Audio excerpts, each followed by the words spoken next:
ಸಿದ್ದರಾಮಯ್ಯ ನೇತೃತ್ವದಲ್ಲಿ ಸಚಿವರ ಜೊತೆ ಬೆಳಗಾವಿ ಅಧಿವೇಶನದ ಕುರಿತು ಸಿಎಂ ಚರ್ಚೆ ನಡೆಸುತ್ತಿದ್ದಾರೆ. ಸಭೆಯಲ್ಲಿ ಬೆಳಗಾವಿಯ ಅಧಿವೇಶನದಲ್ಲಿ ಒಗ್ಗಟ್ಟು ಕಾಯ್ದುಕೊಳ್ಳೋಕೆ ಸಿಎಂ ಮತ್ತು ಡಿಸಿಎಂ ಕಿವಿ ಮಾತು ನೀಡಿದ್ದಾರೆ ಎನ್ನಲಾಗಿದೆ.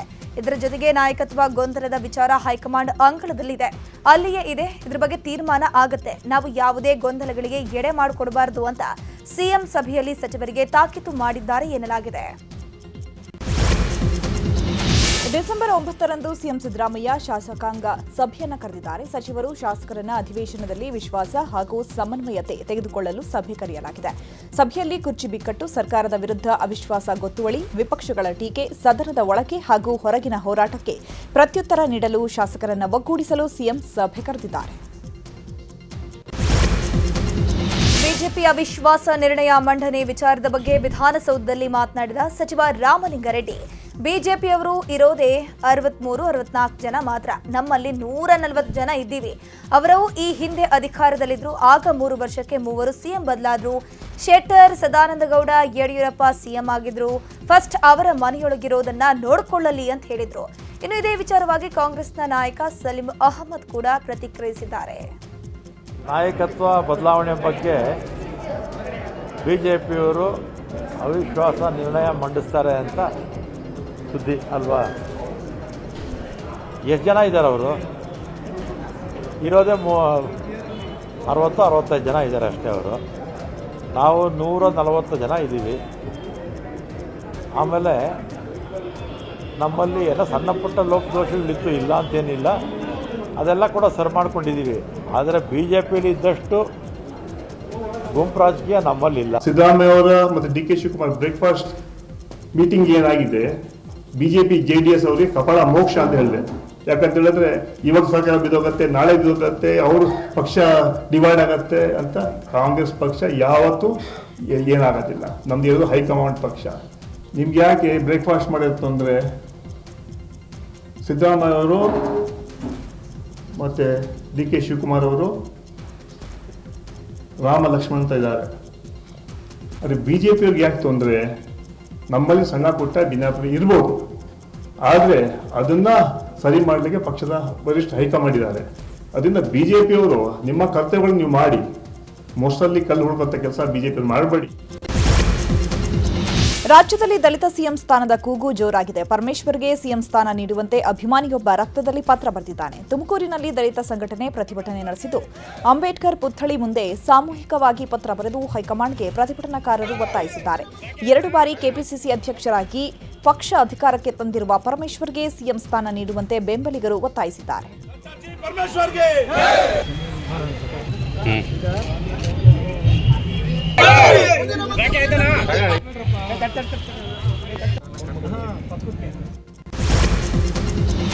ಕಾಂಗ್ರೆಸ್ನಲ್ಲಿ ಸಿಎಂ ಕುರ್ಚಿ ಕದನ ವಿಚಾರ ಪಕ್ಷದ ವೇದಿಕೆಗಳಲ್ಲಿ ಚರ್ಚೆ ಆಗಬೇಕು ಅಂತ ಮಾಜಿ ಸಚಿವ PGR ಸಿಂಧ್ಯಾ ಹೇಳಿದ್ದಾರೆ. ರಾಮನಗರದಲ್ಲಿ ಮಾತನಾಡಿರುವಂತಹ ಅವರು, ರಾಜ್ಯದ ಅಭಿವೃದ್ಧಿಗಾಗಿ ಸಿಎಂ ಡಿಸಿಎಂ ಒಂದಾಗಿದ್ದಾರೆ. ಇದು ಒಳ್ಳೆಯ ಬೆಳವಣಿಗೆ ಆಗಿದೆ. ಅಧಿಕಾರ ಹಂಚಿಕೆ ವಿಚಾರವಾಗಿ ಪಕ್ಷದ ಮುಖಂಡರಲ್ಲಿ ನಿರ್ಧಾರವಾಗಿದೆ. ಬೆಂಕಿ ಇಲ್ಲದೆ ಹೊಗೆ ಆಡೋದಿಲ್ಲ. ನೋಡುವ DK ಶಿವಕುಮಾರ್ ನಮ್ಮ ಜಿಲ್ಲೆಯವರು, ಅವ್ರಿಗೂ ಕೂಡ ಒಂದು ಅವಕಾಶ ಸಿಗಬೇಕು, ಅದು ನಮ್ಮ ಆಸೆ ಅಂತ ಹೇಳಿದ್ದಾರೆ. ಪಕ್ಷದ ವೇದಿಕೆಯಲ್ಲೇ ಇವೆಲ್ಲ ಬಗೆಹರಿಬೇಕೆ ವಿನಃ ಇದು ಬೇರೆ ವೇದಿಕೆಗಳ ದುರುಪಯೋಗ ಆಗಬಾರ್ದು. ಆ ಕಾರಣದಿಂದ ಒಂದು ಒಳ್ಳೆ ಬೆಳವಣಿಗೆ ಅಂದರೆ ಮಾನ್ಯ ಉಪಮುಖ್ಯಮಂತ್ರಿಗಳು, ಮುಖ್ಯಮಂತ್ರಿಗಳು ಸೇರಿ ಉಪಹಾರವನ್ನು ಸೇರಿಸಿ ಸೇವನೆ ಮಾಡಿ ಇನ್ಮೇಲೆ ನಾವು ಒಟ್ಟಿಗೆ ಹೋಗಬೇಕು ಅಂತಕ್ಕಂಥ ನಿರ್ಧಾರಕ್ಕೆ ಬಂದಿರೋದೇ ಕರ್ನಾಟಕ ರಾಜ್ಯದ ಅಭಿವೃದ್ಧಿಯ ದೃಷ್ಟಿಯಿಂದಾಗಿ ಒಳ್ಳೆಯದು ಅಂತೇಳಿ ನಾನು ಭಾವಿಸ್ಕೊಂಡಿದ್ದೇನೆ. ಅವರಿಬ್ಬರು ಇದೇ ರೀತಿಯಲ್ಲಿ ಮುಂದುವರಿಲಿ ಅನ್ನೋದು ನನ್ನ ಆಸೆ. ಬೆಂಕಿ ಇಲ್ಲದೆ ಹೊಗೆ ಬಂದಿರೋಕ್ಕೆ ಸಾಧ್ಯ ಇಲ್ಲ. ಹೊಗೆ ಬಂದಿದೆ ನೋಡುವ. DK ಶಿವಕುಮಾರ್ ಅವರು ಕೂಡ ನಿಮಗೆ ನಮ್ಮ ಸ್ನೇಹಿತರು ಅಷ್ಟೇ ಅಲ್ಲ ರೀ, ನಮ್ಮ ಜಿಲ್ಲೆಯವರು, ನಮ್ಮ ತಾಲೂಕಿನವರು, ಅವ್ರಿಗೂ ಒಂದು ಅವಕಾಶ ಸಿಗಬೇಕು ಅನ್ನೋದು ನಮ್ಮೆಲ್ಲರ ಆಸೆ. ವಿಪಕ್ಷ ನಾಯಕ ಆರ್ ಅಶೋಕ್ ಕಾಂಗ್ರೆಸ್ ಸರ್ಕಾರದ ವಿರುದ್ಧ ವಾಗ್ದಾಳಿ ನಡೆಸಿದ್ದಾರೆ. ಈ ಸರ್ಕಾರ 63% ಕಮಿಷನ್ ಸರ್ಕಾರ. ನ್ಯಾಯಾಧೀಶರು ಈ ಸರ್ಕಾರದಲ್ಲಿ 63% ಭ್ರಷ್ಟಾಚಾರ ಅಂತ ಹೇಳಿದ್ದಾರೆ.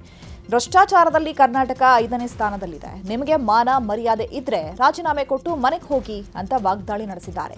ಇನ್ನು ಇದೇ ವಿಚಾರವಾಗಿ ಛಲವಾದಿ ನಾರಾಯಣಸ್ವಾಮಿ ಕೂಡ ರಿಯಾಕ್ಷನ್ ಕೊಟ್ಟಿದ್ದಾರೆ. ಅವರು 63% ಭ್ರಷ್ಟಾಚಾರ, ನೀವು ಯಾವ ಇಲಾಖೆಗೆ ಹೋದರೂ 63%. ಎಲ್ಲೋದ್ರೂ 63%. ಕಮಿಷನ್ ಕೊಡದೆ ಇಲ್ಲೇನು ನಡೆಯಲ್ಲ. ಕರ್ನಾಟಕ ಭ್ರಷ್ಟಾಚಾರದಲ್ಲಿ 5ನೇ ಸ್ಥಾನ. ಭ್ರಷ್ಟಾಚಾರದಲ್ಲಿ 5ನೇ ಸ್ಥಾನ. ಇದು ನ್ಯಾಯಮೂರ್ತಿಗಳಿರೋದು. ನಮ್ಮ ಮೇಲೆ 40% ಅಂತ SIT ಮಾಡಿದ್ರಲ್ಲ ನೀವು, ಕದೀಮರು, ಕಳ್ಳರು ನೀವು. ನಿಮ್ಗೆ ಮಾನ ಮರ್ಯಾದೆ ಇದ್ರೆ ರಾಜೀನಾಮೆ ಕೊಟ್ಟು ಮನೆಗೆ ಹೋಗ್ಬೋದು. ಮಾಡಿ, ಇದಕ್ಕೆ SIT ನಮಗೆ ಮಾಡಿದ್ರಲ್ಲ, ಮಾಡಿ CBI ತನಿಖೆ ನಿಮ್ ಧೈರ್ಯ ಇದ್ರೆ. ಈಗ ಉಪ ಲೋಕಾಯುಕ್ತರೇ ಹೇಳಿದ್ದಾರೆ, ನಾನು ಈ ಸರ್ಕಾರ ಮತ್ತು ಮುಖ್ಯಮಂತ್ರಿಗಳು ಉಪಮುಖ್ಯಮಂತ್ರಿಗಳಲ್ಲಿ ನನ್ನ ಆಗ್ರಹ ಇರತಕ್ಕಂಥದ್ದು, ಇದನ್ನ ಸುಳ್ಳು ಅಂತೀರಾ ಹೇಳಿ ನೋಡೋಣ, ಅಥವಾ ಒಪ್ಪುತ್ತೀರಾ? ರಾಯಚೂರಿನಲ್ಲಿ ಬಿಜೆಪಿಯ ಶಾಸಕ ಡಾಕ್ಟರ್ ಶಿವರಾಜ್ ಪಾಟೀಲ್ ರಾಜ್ಯ ಸರ್ಕಾರದ ವಿರುದ್ಧ ವಾಗ್ದಾಳಿ ನಡೆಸಿದ್ದಾರೆ. ಕಾಂಗ್ರೆಸ್ ಸರ್ಕಾರ ಖಾಲಿ ಚೆಂಬು ಸರ್ಕಾರ ಅಂತ ಟೀಕಿಸಿರುವಂಥದ್ದು. ಇನ್ನು ನಾಷ್ಟಾ ಮಾಡಿ ಜಗಳ ಬಗೆಹರಿಸಿಕೊಳ್ಳುವುದಾದ್ರೆ 1 ತಿಂಗಳಿನಿಂದ ಯಾಕೆ ಜಗಳವಾಡಿದ್ದೀರಿ ಅಂತ ಪ್ರಶ್ನೆಯನ್ನ ಮಾಡಿದ್ರು. ಪ್ರತಿದಿನ 10 ಸಾರಿ ನಾಷ್ಟಾ ಮಾಡಿ ನಮಗೆ ಅಭ್ಯಂತರ ಇಲ್ಲ, ಆದರೆ ಅಡ್ಮಿನಿಸ್ಟ್ರೇಷನ್ ಕಡೆ ಗಮನ ಕೊಡಿ. ನೀವು ಅಂಗನವಾಡಿ ಆಶಾ ಕಾರ್ಯಕರ್ತರಿಗೆ OPS ಸ್ಕೀಮ್ ಮಾಡ್ತೀವಿ, ಸಂಬಳ ಜಾಸ್ತಿ ಮಾಡ್ತೀವಿ ಅಂತ ಹೇಳಿದ್ರಿ, ಆದರೆ ನೀವು ಎಲ್ಲ ಜನಾಂಗಕ್ಕೆ ಕೊಟ್ಟಿದ್ದು ಖಾಲಿ ಚೆಂಬು ಅಂತ ವಾಗ್ದಾಳಿ ನಡೆಸಿದ್ರು. ಬ್ರೇಕ್ಫಾಸ್ಟ್ ನೋಡೋದಾಗಿದೆ, ನಾಟಿ ಕೋಳಿ ಇಡ್ಲಿ ಏನೋ ಸಮಸ್ಯೆ ಬಗೆಹರಿಸಿಲ್ಲ. ನಾಷ್ಟ ಮಾಡಿ ನೀವು ಸಮಸ್ಯೆ ಬಗೆಹರಿಸ್ಕೊಳ್ಳೋದಾದ್ರೆ 1 ತಿಂಗಳಿಂದ ಯಾಕಪ್ಪ ಜಗಳ ಆಡಿದ್ರಿ ನೀವು ದಿನ 10 ಸಾರಿ ನಾಷ್ಟ ಮಾಡೋದ್ರ ಜೊತೆಗೆ ನಮ್ದೇನು ಅಭ್ಯಂತರ ಇಲ್ಲ.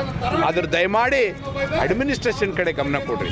ಇವತ್ತು ನೀವು ಸರ್ಕಾರ ಬಂದ್ಮೇಲೆ ಯಾರಿಗೆ ಹೇಳ್ರಿ, ನೀವು ಏನೇನು ಭರವಸೆಗಳು ಕೊಟ್ಟಿದ್ರಿ? ಅಂಗನವಾಡಿ ಅವ್ರಿಗೆ ಭರವಸೆ ಕೊಟ್ಟಿದ್ರಿ, ಸ್ಯಾಲ್ರಿ ಜಾಸ್ತಿ ಮಾಡ್ತು. ಆಶಾ ಕಾರ್ಯಕರ್ತರಿಗೆ ಕೊಟ್ಟಿದ್ರಿ, OPS ಸ್ಕೀಮು ಮಾಡ್ತೀವಿ ಅಂತ ಹೇಳಿದ್ರಿ, KSRTC ಅವರಿಗೂ ಕೊಡ್ತೀವಿ ಅಂತ ಹೇಳಿದ್ರಿ, ಇವತ್ತು ಅತಿಥಿ ಶಿಕ್ಷಕರಿಗೆ ಸ್ಯಾಲ್ರಿ ಅಂತ ಹೇಳಿದ್ರಿ. ಎಲ್ಲ ಜನಾಂಗಕ್ಕೆ ಇವತ್ತು ಇವ್ರು ಕೊಟ್ಟಿರೋದು ಏನಿಲ್ಲ, ಖಾಲಿ ಚಂಬು.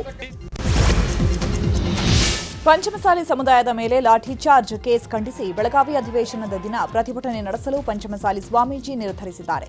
ಅಧಿವೇಶನದ ವೇಳೆ ದೌರ್ಜನ್ಯ ದಿನ ಅಂತ ಪ್ರತಿಭಟನೆ ಮಾಡುವುದಾಗಿ ನ್ಯೂಸ್ 18ಗೆ ಜಯಮೃತ್ಯುಂಜಯ ಸ್ವಾಮೀಜಿ ಹೇಳಿಕೆ ಕೊಟ್ಟಿದ್ದಾರೆ. ಮೀಸಲಾತಿ ಕೇಳಿದವರ ಮೇಲೆ ಸರ್ಕಾರ ಲಾಠಿ ಪ್ರಹಾರ ನಡೆಸಿದೆ, ಮುಖ್ಯಮಂತ್ರಿ ಕ್ಷಮೆ ಕೇಳಬೇಕು ಅಂತ ಆಗ್ರಹಿಸಿದ್ದಾರೆ. ನಮ್ಮ ಹೋರಾಟಗಾರನ ಹೊಡೆಸಿದ್ದು, ಬಡಿಸಿದ್ದು, ಕೈಕಾಲು ಮುರಿಯಂಗೆ ಹೊಡೆದಿದ್ದು ಅದು ನಮಗೆ ಬಹಳ ನೋವು. ಬಹುತೇಕ ಲಿಂಗಾಯತ ಇತಿಹಾಸದಲ್ಲಿ ಇಂಥ ಘಟನೆ ಎಂದೂ ಆಗಿದ್ದಿಲ್ಲ.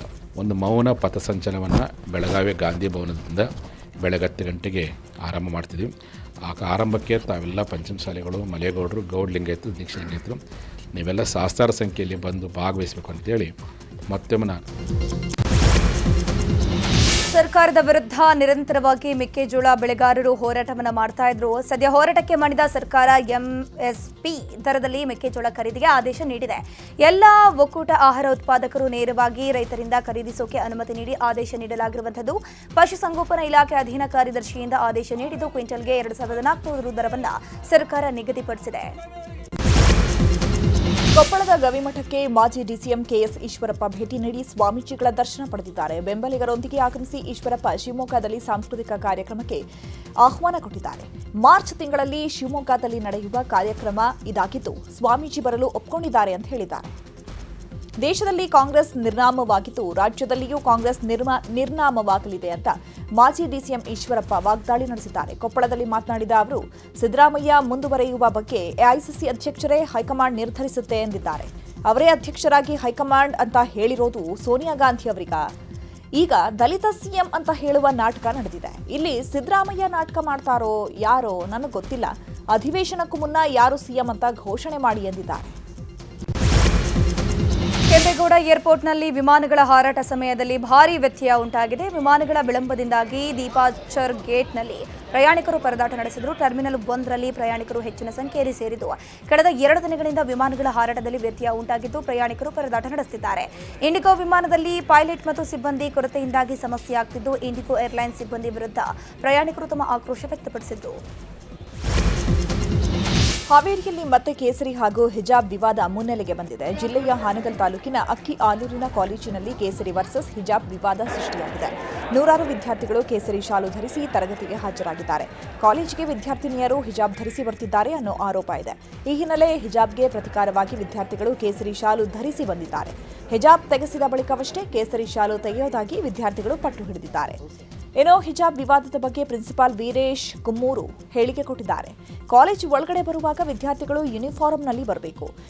ಒಂದು ದಿನ ಏನಾದರೂ ಸಮಸ್ಯೆಯಾಗಿ ಯೂನಿಫಾರ್ಮ್ ಹಾಕಿಲ್ಲ ಅಂದ್ರೆ ಅವರಿಗೆ ಎಕ್ಸ್ಕ್ಯೂಸ್ ಕೊಡ್ತೇವೆ. ಹಿಜಾಬ್ ಧರಿಸಿ ಬರೋದರ ಬಗ್ಗೆ ಗಮನಕ್ಕೆ ತಂದಿದ್ರು.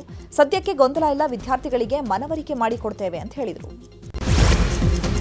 ಕೊಲೆ ಕೇಸ್ನಲ್ಲಿ ಜೈಲು ಸೇರಿರುವ ದರ್ಶನ್ ಟಿವಿಗಾಗಿ ಕೋರ್ಟ್ಗೆ ಮನವಿಯನ್ನ ಮಾಡಿಕೊಂಡಿದ್ರು. ಸದ್ಯ ದರ್ಶನ್ ಬ್ಯಾರಕ್ನಲ್ಲಿ ಟಿವಿ ಅಳವಡಿಕೆ ಮಾಡುವಂತೆ ಜೈಲಾಧಿಕಾರಿಗಳಿಗೆ ಜಾರ್ಜ್ ಸೂಚನೆ ಕೊಟ್ಟಿದ್ದಾರೆ. ದರ್ಶನ್ ಜೊತೆಗೆ ಉಳಿದ ಆರೋಪಿಗಳ ಬ್ಯಾರಕ್ನಲ್ಲೂ ಟಿವಿ ಅಳವಡಿಸೋಕೆ ಸೂಚನೆ ನೀಡಲಾಗಿದೆ. ರೇಣುಕಾಸ್ವಾಮಿ ಕೊಲೆ ಪ್ರಕರಣ ಸಂಬಂಧ 14ನೇ ಆರೋಪಿ ಪ್ರದೂಷ್ಗೆ 4 ದಿನಗಳ ಮಟ್ಟಿಗೆ ಜಾಮೀನು ಮಂಜೂರು ಮಾಡಲಾಗಿದೆ. ತಂದೆಯ ತಿಂಗಳ ತಿಥಿ ಕಾರ್ಯ ಹಿನ್ನೆಲೆ 57ನೇ ಸೆಷನ್ಸ್ ಕೋರ್ಟ್ನಿಂದ ಆದೇಶ ಹೊರಡಿಸಲಾಗಿದೆ. ಈ ಹಿಂದೆ ನೀಡಿದ್ದ ಷರತ್ತುಗಳನ್ನು ಉಲ್ಲಂಘನೆ ಮಾಡದಂತೆ ಕೋರ್ಟ್ ಸೂಚನೆ ಕೊಟ್ಟಿದೆ. ಬಾಲಿವುಡ್ ನಟ ಶಾರುಖ್ ಖಾನ್ ಪುತ್ರ ಆರ್ಯನ್ ಖಾನ್ ಬೆಂಗಳೂರಿಗೆ ಬಂದು ವಿವಾದವನ್ನು ಮಾಡಿಕೊಂಡಿದ್ದಾರೆ. ಪಬ್ನಲ್ಲಿ ಆರ್ಯನ್ ಖಾನ್ ನೋಡೋಕೆ ಅಭಿಮಾನಿಗಳು ಸೇರಿದ್ರು. ಆಗ ಪಬ್ನ ಬಾಲ್ಕನಿಯಲ್ಲಿ ನಿಂತು ಸಾರ್ವಜನಿಕವಾಗಿ ಮಧ್ಯದ ಬೆರಳು ತೋರಿಸಿರುವಂತಹ ವಿಡಿಯೋ ವೈರಲ್ ಆಗಿದೆ. ಅಶೋಕನಗರ ಠಾಣಾ ವ್ಯಾಪ್ತಿಯ ಪಬ್ನಲ್ಲಿ ಈ ಘಟನೆ ನಡೆದಿರುವಂಥದ್ದು. ಇನ್ನು ಇದೇ ವೇಳೆ ಸಚಿವ ಜಮೀರ್ ಪುತ್ರ ಜೈದ್ ಖಾನ್ ಹಾಗೂ ಶಾಸಕ ಹ್ಯಾರಿಸ್ ಪುತ್ರ ಮೊಹಮ್ಮದ್ ನಲ್ಪಾಡ್ ಆರ್ಯನ್ ಖಾನ್ ಜೊತೆ ಕಾಣಿಸಿಕೊಂಡಿದ್ದಾರೆ. 13 ವರ್ಷದ ಬಾಲಕಿ ಮೇಲೆ ತಂದೆಯೇ ಅತ್ಯಾಚಾರ ನಡೆಸಿದ್ದಾರೆ ಅಂತ ಆರೋಪಿಸಲಾಗ್ತಾ ಇದೆ. ಚಿತ್ರದುರ್ಗ ತಾಲೂಕಿನ ಗ್ರಾಮವೊಂದರಲ್ಲಿ ಬರ್ತ್ಡೇ ಇದೆ ಅಂತ ತಂದೆ ಮಂಜುನಾಥ್ ಮಗಳನ್ನ ಗದ್ದೆಗೆ ಕರ್ಕೊಂಡು ಹೋಗಿ ಅತ್ಯಾಚಾರ ಎಸಗಿದ್ದಾರೆ ಅಂತ ಆರೋಪಿಸಲಾಗಿದೆ. ಘಟನೆಯ ಸಂಬಂಧ ಗ್ರಾಮಸ್ಥರು ಚಿತ್ರದುರ್ಗದ ಎಸ್ಪಿಗೆ ದೂರನ್ನ ಕೊಟ್ಟಿದ್ದು, ತಂದೆ ಮಂಜುನಾಥ್ ಹಾಗೂ ಕೃತ್ಯಕ್ಕೆ ಸಹಕರಿಸಿದ ತಾಯಿ ಪ್ರೇಮಾಳನ್ನ ಪೊಲೀಸರು ವಶಕ್ಕೆ ಪಡ್ಕೊಂಡಿದ್ದಾರೆ. ಸದ್ಯ ಬಾಲಕಿಯನ್ನ ರಕ್ಷಣೆ ಮಾಡಲಾಗಿದೆ. ಇನ್ನು ಘಟನೆ ಬಗ್ಗೆ ಚಿತ್ರದುರ್ಗ ಮಹಿಳಾ ಮತ್ತು ಮಕ್ಕಳ ಅಭಿವೃದ್ಧಿ ಇಲಾಖೆ ಡಿಡಿ ವಿಜಯಕುಮಾರ್ ಪ್ರತಿಕ್ರಿಯೆ ಕೊಟ್ಟಿದ್ದು, ತಂದೆಯ ಮಗಳ ಮೇಲೆ ಅತ್ಯಾಚಾರ ಮಾಡಿದ್ದಾರೆ ಎಂಬ ದೂರು ಬಂದಿದೆ. ಈ ಬಗ್ಗೆ ನಮ್ಮ ಅಧಿಕಾರಿಗಳು ಕೌನ್ಸಿಲಿಂಗ್ ಮಾಡ್ತಿದ್ದಾರೆ. ಮಗು ಆತಂಕಗೊಂಡಿದ್ದು ಸರಿಯಾಗಿ ಮಾಹಿತಿ ನೀಡುತ್ತಿಲ್ಲ. ಸಿಡಬ್ಲ್ಯೂಸಿ ಅಧಿಕಾರಿಗಳು ಆಪ್ತ ಸಮಾಲೋಚನೆ ಮಾಡ್ತಿದ್ದಾರೆ. ಮಹಿಳಾ ಠಾಣೆಯ ಪಿಎಸ್ಐ ಕೂಡ ಕಚೇರಿಗೆ ಆಗಮಿಸಿದ್ದು, ಬಾಲಕಿ ಹೇಳಿಕೆ ಬಳಿಕ ದೂರನ್ನು ದಾಖಲು ಮಾಡ್ತೀವಿ ಅಂತ ಹೇಳಿದರು. ರೈತರ ಪರ ಬಿಜೆಪಿ ಟ್ರ್ಯಾಕ್ಟರ್ ರ್ಯಾಲಿ ನಡೆಸಿದೆ. ವಿಜಯಪುರದ ಅಂಬೇಡ್ಕರ್ ವೃತ್ತದವರೆಗೂ ಪ್ರತಿಭಟನಾ ಮೆರವಣಿಗೆ ನಡೆಸಿದ್ದು, ಪ್ರತಿಭಟನೆಯಲ್ಲಿ ಹಾಳಾದ ತೊಗರಿ, ಈರುಳ್ಳಿ ಹಾಗೂ ಇತರೆ ಬೆಳೆಗಳ ಹಿಡಿದು ಪ್ರತಿಭಟನೆ ನಡೆಸಲಾಗಿದೆ. ಇನ್ನು ಪ್ರತಿಭಟನೆ ವೇಳೆ ರೈತರ ಬೆಳೆಗಳಿಗೆ ಸೂಕ್ತ ಬೆಂಬಲ ಬೆಲೆ ನೀಡಬೇಕು ಅಂತ ಆಗ್ರಹಿಸಿದ್ದಾರೆ. ಇದೇ ವೇಳೆ ಮಾತನಾಡಿದ ಮಾಜಿ ಸಚಿವ ಎಸ್ಕೆ ಬೆಳ್ಳುಬ್ಬಿ, ಸಿಎಂ ಕುರ್ಚಿಗಾಗಿ ಫೈಟ್ ಮಾಡ್ತಾ ಇದ್ದು ರೈತರ ಸಮಸ್ಯೆಗಳಿಗೆ ಅದರ ಬಗ್ಗೆ ಮಾತ್ರ ತಲೆ ಕೆಡಿಸಿಕೊಳ್ತಾ ಇಲ್ಲ ಅಂತ ಕಿಡಿಕಾರಿದರು. ನಗರದ ಪ್ರತಿಷ್ಠಿತ ಅಪಾರ್ಟ್ಮೆಂಟ್ ನಿವಾಸಿಗಳಿಗೆ ಕರಳು ಬೇನೆ ಬಂದಿದೆ. ಈ ಪ್ರಕರಣಕ್ಕೆ ಸಂಬಂಧಪಟ್ಟಂತೆ ಮತ್ತೊಂದು ರಿಪೋರ್ಟ್ ಅಧಿಕಾರಿಗಳ ಕೈ ಸೇರಿದೆ. ಪಬ್ಲಿಕ್ ಹೆಲ್ತ್ ಇನ್ಸ್ಟಿಟ್ಯೂಟ್ನಿಂದ ಅಪಾರ್ಟ್ಮೆಂಟ್ ನೀರು ಕುಡಿಯೋಕೆ ಯೋಗ್ಯ ಅಂತ ವರದಿ ಸಲ್ಲಿಕೆಯಾಗಿದೆ. ನವೆಂಬರ್ 28 ಮತ್ತು 29ರಂದು ಅಪಾರ್ಟ್ಮೆಂಟ್ ವಾಟರ್ ಟೆಸ್ಟಿಂಗ್ ಮಾಡಲಾಗಿತ್ತು. ಇದೀಗ ಪಿಎಚ್ಐನಿಂದ ನೆಗೆಟಿವ್ ರಿಪೋರ್ಟ್ ಬಂದಿದ್ದು, ಇನ್ನೊಂದು ರಿಪೋರ್ಟ್ ನಾಳೆ ಬರುವಂತಹ ಸಾಧ್ಯತೆ ಇದೆ. ದಾವಣಗೆರೆಯಲ್ಲಿ ಯುವಕರ ಹುಚ್ಚಾಟಕ್ಕೆ ವಿಂಟೇಜ್ ಕಾರುಗಳ ಎಕ್ಸ್ಪೋ ಕ್ಯಾನ್ಸಲ್ ಆಗಿದೆ. ನಗರದ ಜಿಎಂ ವಿಶ್ವವಿದ್ಯಾಲಯದಲ್ಲಿ ವಿವಿಧ ಸ್ಪರ್ಧೆ ಹಾಗೂ ಪ್ರದರ್ಶನವನ್ನು ಈ ಎಕ್ಸ್ಪೋದಲ್ಲಿ ಆಯೋಜನೆ ಮಾಡಲಾಗಿತ್ತು. ಈ ವೇಳೆ ಆಹ್ವಾನವಿಲ್ಲದೆ ಬೈಕ್ ಹಾಗೂ ಕಾರುಗಳ ಸಮೇತ ಆಗಮಿಸಿದ ಯುವಕರು ಮಾಡಿಫೈ ಸೈಲೆನ್ಸರ್ಗಳಿಂದ ಕರ್ಕಶ ಧ್ವನಿಯನ್ನ ಮಾಡಿದ್ದಾರೆ. ಇದರಿಂದ ಕಾಲೇಜು ಆಡಳಿತ ಮಂಡಳಿ ಮುಂದೆ ನಡೆಯಬೇಕಾದ ಸ್ಪರ್ಧೆ ಹಾಗೂ ಪ್ರದರ್ಶನವನ್ನು ರದ್ದು ಮಾಡಿದೆ. ಬೆಂಗಳೂರು ಹೊರವಲಯದ ಆನೇಕಲ್ನಲ್ಲಿ ಬಿಇಒ ಕಚೇರಿಗೆ ಮುತ್ತಿಗೆ ಹಾಕಿ ಪ್ರತಿಭಟನೆ ಮಾಡಲಾಯಿತು. ಜಿಲ್ಲಾ ಪ್ರಧಾನ ಕಾರ್ಯದರ್ಶಿ ಕಿರಣ್ ಪ್ರಭಾಕರ್ ನೇತೃತ್ವದಲ್ಲಿ ಈ ಒಂದು ಪ್ರತಿಭಟನೆ ನಡೆಯಿತು. ಕೆಪಿಎಸ್ ಮ್ಯಾಗ್ನೆಟ್ ಹೆಸರಲ್ಲಿ ಸರ್ಕಾರಿ ಶಾಲೆಗಳನ್ನು ಮುಚ್ಚೋಕೆ ಸರ್ಕಾರ ಮುಂದಾಗಿದೆ. ಆನೇಕಲ್ನಲ್ಲಿ 10ಕ್ಕಿಂತ ಕಡಿಮೆ ವಿದ್ಯಾರ್ಥಿಗಳಿರುವಂತಹ ಶಾಲೆಯನ್ನು ಗುರುತಿಸಲಾಗಿದೆ. ಈಗಾಗಲೇ 24 ಶಾಲೆಗಳನ್ನು ಗುರುತು ಮಾಡಿದ್ದಾರೆ. ಸರ್ಕಾರಿ ಶಾಲೆ ಉಳಿಬೇಕು ಅಂತ ಭಾಷಣ ಮಾಡ್ತಾರೆ. ಅದೇ ಸರ್ಕಾರ 25,000 ಅಧಿಕ ಶಾಲೆಗಳನ್ನು ಮುಚ್ಚೋಕೆ ಹೊರಟಿದೆ ಅಂತ ಸರ್ಕಾರದ ವಿರುದ್ಧ ಪ್ರತಿಭಟನಾಕಾರರು ಆಕ್ರೋಶ ವ್ಯಕ್ತಪಡಿಸಿದ್ದಾರೆ. ಬೈಕ್ ಚಕ್ರಕ್ಕೆ ಸೀರೆ ಸಿಲುಕಿ ಬೈಕ್ನಿಂದ ಮಹಿಳೆ ಬಿದ್ದು ಗಂಭೀರವಾಗಿ ಗಾಯಗೊಂಡಿರುವ ಘಟನೆ ಮಂಗಳೂರು ಹೊರವಲಯದ ಸೂರತ್ಕಲ್ನ ಕಾನಾ ಬಳಿ ನಡೆದಿದೆ. ತಾಯಿಯನ್ನ ಕರ್ಕೊಂಡು ಬೈಕ್ನಲ್ಲಿ ಮಗ ಹೋಗ್ತಾ ಇದ್ದಾಗ ಈ ವೇಳೆ ಬೈಕ್ ಚಕ್ರಕ್ಕೆ ತಾಯಿಯ ಸೀರೆ ಸಿಕ್ಕಾಕೊಂಡಿದೆ. ಈ ವೇಳೆ ತಾಯಿ ಕೆಳಗೆ ಬಿದ್ದಿದ್ದು ಘಟನೆಯ ದೃಶ್ಯ ಬೈಕ್ ಹಿಂದೆ ಬರ್ತಾ ಇದ್ದಂತಹ ಬಸ್ನ ಸಿಸಿಟಿವಿಯಲ್ಲಿ ಕ್ಯಾಪ್ಚರ್ ಆಗಿದೆ. ಸಾರಿಗೆ ಬಸ್ ಎಂಜಿನ್ನಲ್ಲಿ ಏಕಾಏಕಿ ಬೆಂಕಿ ಕಾಣಿಸಿಕೊಂಡಿದೆ. ಕೊಪ್ಪಳ ತಾಲೂಕಿನ ಬಂಡಿ ಹರ್ಲಾಪುರ ಗ್ರಾಮದಲ್ಲಿ ಘಟನೆ ನಡೆದಿದ್ದು, ಚಾಲಕನ ಸಮಯ ಪ್ರಜ್ಞೆಯಿಂದ ದೊಡ್ಡ ಅನಾಹುತ ತಪ್ಪಿದೆ. ಬಸ್ ನಿಲ್ಲಿಸಿ ಚಾಲಕ ಹಾಗೂ ನಿರ್ವಾಹಕ ಬಸ್ನಲ್ಲಿದ್ದ ಪ್ರಯಾಣಿಕರನ್ನು ಇಳಿಸಿದ್ದಾರೆ. ಸ್ಥಳೀಯರ ಸಹಾಯದಿಂದ ಚಾಲಕ ಬೆಂಕಿಯನ್ನು ನಂದಿಸಿದ್ದಾರೆ. ಮೈಸೂರಿನ ಹುಣಸೂರಿನಲ್ಲಿ ಹನುಮ ಜಯಂತಿ ಆಚರಿಸಲಾಗ್ತಾ ಇದೆ. ಹುಣಸೂರು ಹನುಮ ಜಯಂತ್ಯೋತ್ಸವ ಸಮಿತಿ ವತಿಯಿಂದ ಆಚರಣೆ ಮಾಡಲಾಗ್ತಾ ಇದ್ದು 31 ವರ್ಷದಿಂದ ಆಚರಿಸುತ್ತಾ ಬಂದಿದ್ದಾರೆ. ನಗರದ ಬೀದಿಗಳಲ್ಲಿ ರಾಮ, ಲಕ್ಷ್ಮಣ, ಆಂಜನೇಯ ಮೂರ್ತಿಗಳ ಮೆರವಣಿಗೆ ಮಾಡಲಾಗಿದ್ದು ಸಾವಿರಾರು ಹನುಮ ಭಕ್ತರು ಜಯಂತಿಯಲ್ಲಿ ಪಾಲ್ಗೊಂಡಿದ್ದರು. ಇನ್ನು ಹನುಮ ಜಯಂತಿಯಲ್ಲಿ ಸಂಸದ ಯದುವೀರ್ ಒಡೆಯರ್ ಸಹ ಭಾಗಿಯಾಗಿದ್ದರು. ಇಂದು ಹೊಸ್ತಿಲ ಹುಣ್ಣಿಮೆ ಹಿನ್ನೆಲೆ ಹುಲಿಗೆಮ್ಮ ದೇವಿಯ ದರ್ಶನಕ್ಕೆ ಭಕ್ತರ ದಂಡೆ ಹರಿದು ಬರ್ತಾ ಇದೆ. ಕೊಪ್ಪಳದ ಹುಲಿಗೆಯಲ್ಲಿರುವಂತಹ ಹುಲಿಗೆಮ್ಮ ದೇವಸ್ಥಾನಕ್ಕೆ ಲಕ್ಷಾಂತರ ಭಕ್ತರು ಭೇಟಿ ನೀಡುತ್ತಾ ಇದ್ದಾರೆ. ಮುಂಜಾನೆಯಿಂದ ಸಾಲಾಗಿ ನಿಂತು ದೇವಿಯ ದರ್ಶನ ಪಡೆದಿದ್ದಾರೆ. ಧಾರವಾಡದ ಐತಿಹಾಸಿಕ ಅಣ್ಣಿಗೇರಿ ಅಮೃತೇಶ್ವರ ಜಾತ್ರಾ ಮಹೋತ್ಸವ ಅದ್ದೂರಿಯಾಗಿ ಜರುಗಿದೆ. ಅಮೃತೇಶ್ವರ ಜಾತ್ರೆಗೆ ಜನಸಾಗರವೇ ಹರಿದು ಬಂದಿದೆ. ರಥೋತ್ಸವಕ್ಕೆ ಮಾಜಿ ಸಚಿವ ಶಂಕರ್ ಪಾಟೀಲ್ ಮುನೇನಕೊಪ್ಪ ಚಾಲನೆ ಕೊಟ್ಟರು. ರಥೋತ್ಸವವನ್ನು ಸಾವಿರಾರು ಭಕ್ತರು ಕಣ್ತುಂಬಿಕೊಂಡರು. ರಷ್ಯಾ ಅಧ್ಯಕ್ಷ ವ್ಲಾಡಿಮಿರ್ ಪುಟಿನ್ ಇವತ್ತು ಭಾರತಕ್ಕೆ ಆಗಮಿಸಲಿದ್ದಾರೆ. 23ನೇ ವಾರ್ಷಿಕ ಭಾರತ ರಷ್ಯಾ ಶೃಂಗಸಭೆ ಹಿನ್ನೆಲೆ ದೆಹಲಿಗೆ ಆಗಮಿಸ್ತಾ ಇದ್ದಾರೆ. ಇನ್ನೇನು ಕೆಲವೇ ಹೊತ್ತಲ್ಲಿ ಭಾರತಕ್ಕೆ ಪುಟಿನ್ ಆಗಮಿಸಲಿದ್ದು ರಾತ್ರಿ ಪ್ರಧಾನಿ ಮೋದಿ ಜೊತೆ ಔತಣಕೂಟದಲ್ಲಿ ಪಾಲ್ಗೊಳ್ಳಲಿದ್ದಾರೆ. ಇನ್ನು ಪುಟಿನ್ ಭೇಟಿ ವೇಳೆ 10 ಸರ್ಕಾರಿ ಒಪ್ಪಂದಗಳು ಮತ್ತು 15ಕ್ಕೂ ಹೆಚ್ಚು ವ್ಯಾಪಾರ ಮತ್ತು ಇತರ ಒಪ್ಪಂದಗಳಿಗೆ ಸಹಿ ಹಾಕಲಿದ್ದಾರೆ. ಬಿಗ್ ಬಾಸ್ನಿಂದ ಹೊರಬಂದ ಕಾಕ್ರೋಚ್ ಸುಧೀರ್ ಶಿವಣ್ಣನ ಭೇಟಿ ಮಾಡಿದ್ದಾರೆ. ಶಿವಣ್ಣ ಅಭಿನಯದ ಟಗರು ಚಿತ್ರದ ಮೂಲಕ ಖ್ಯಾತಿಯಾಗಿದ್ದ ಕಾಕ್ರೋಚ್ ಸುಧೀರ್ ಬಿಗ್ ಬಾಸ್ನಲ್ಲಿ 50 ದಿನ ಪೂರೈಸಿ ಹೊರಬಂದಿದ್ದಾರೆ. ಇದೀಗ ಶಿವಣ್ಣ ಡಾಲಿ ಧನಂಜಯ್ ಭೇಟಿ ಮಾಡಿದ್ದಾರೆ.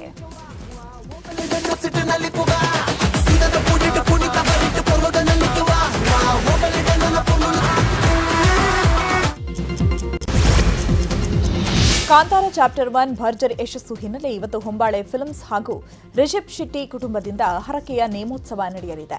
ಮಂಗಳೂರಿನ ಶ್ರೀ ಅರಸು ಧರ್ಮ ಜಾರಂದಾಯ ಬಂಟ ಹಾಗೂ ವರಾಹಿ ದೇವಸ್ಥಾನದಲ್ಲಿ ನೇಮೋತ್ಸವ ನಡೆಯಲಿದೆ. ರಾತ್ರಿ ನೇಮೋತ್ಸವ ನಡೆಯಲಿದ್ದು ಕಳೆದ ವರ್ಷ ಇದೇ ಕ್ಷೇತ್ರದಲ್ಲಿ ಎಚ್ಚರಿಕೆಯಿಂದ ಸಿನಿಮಾ ಮಾಡುವಂತೆ ದೈವ ಸೂಚನೆ ಕೊಟ್ಟಿತ್ತು.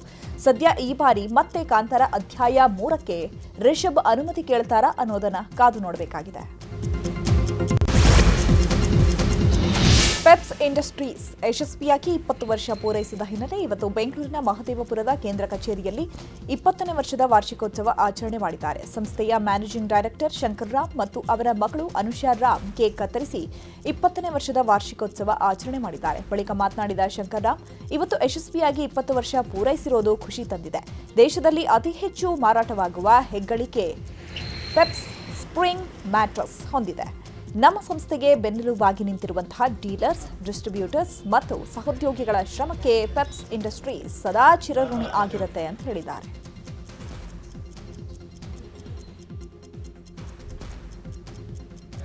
ನಮಗೆ ತುಂಬ ಸಂತೋಷ ಇದೆ. ಈ ವರ್ಷ ನಾವು 20 ವರ್ಷ ಈ ಕಂಪ್ನಿ ಕಂಪ್ಲೀಟ್ ಮಾಡ್ತೀವಿ ಡಿಸೆಂಬರ್ 16ಗೆ. ಆ್ಯಂಡ್ ನಾವು ಸ್ಪ್ರಿಂಗ್ ಮ್ಯಾಟ್ರಸ್ ಕಾನ್ಸಂಟ್ರೇಟ್ ಮಾಡ್ತೀವಿ. ಆ್ಯಂಡ್ ನಮ್ಮದು India's top selling spring mattress. ನಮಗೆ ಡ್ರೀಮ್ ಮಾಡಬೇಕಾಯಿತು ನೀವು ಪೆಪ್ಸ್ ಮ್ಯಾಟ್ರಸ್ಲೇ ಮಲ್ಕೊಳ್ಬೇಕು. ಆ್ಯಂಡ್ ಈ ಮ್ಯಾಟ್ರಸ್ ನೀವು ಮಿಸ್ ಮಾಡಬೇಡ. ಆ್ಯಂಡ್ ನಮ್ಮದು 8 ಅವರ್ ನಿದ್ದೆ ತುಂಬ ಇಂಪಾರ್ಟೆಂಟ್, ಮಿಸ್ ಮಾಡಬಾರ್ದು. ಹೋಗ್ಬಿಟ್ಟು ಒಂದು ಪೆಪ್ಸ್ ಅಂಗಡಿಗೆ ಹೋಗ್ಬಿಟ್ಟು ಸರ್ ನಮ್ಮ ಮ್ಯಾಟ್ರಸ್ ನೋಡ್ಕೊ. ನಮ್ಮ ಏಜ್ ಗ್ರೂಪ್ಗೆ ಸ್ವಲ್ಪ ಮ್ಯಾಟ್ರಸಸ್ನ ಇದೆ. ಆ್ಯಂಡ್ ನಮಗೆ ತುಂಬ ಸಂತೋಷ ಇದೆ. ಈ ವರ್ಷ ನಾವು 20 ವರ್ಷ ಈ ಕಂಪ್ನಿ ಕಂಪ್ಲೀಟ್ ಮಾಡ್ತೀವಿ ಡಿಸೆಂಬರ್ 16ಗೆ. ಆ್ಯಂಡ್ ನಾವು ಸ್ಪ್ರಿಂಗ್ ಮ್ಯಾಟ್ರಸ್ ಕಾನ್ಸಂಟ್ರೇಟ್ ಮಾಡ್ತೀವಿ. ಆ್ಯಂಡ್ ನಮ್ಮದು India's top selling spring mattress. ನಮಗೆ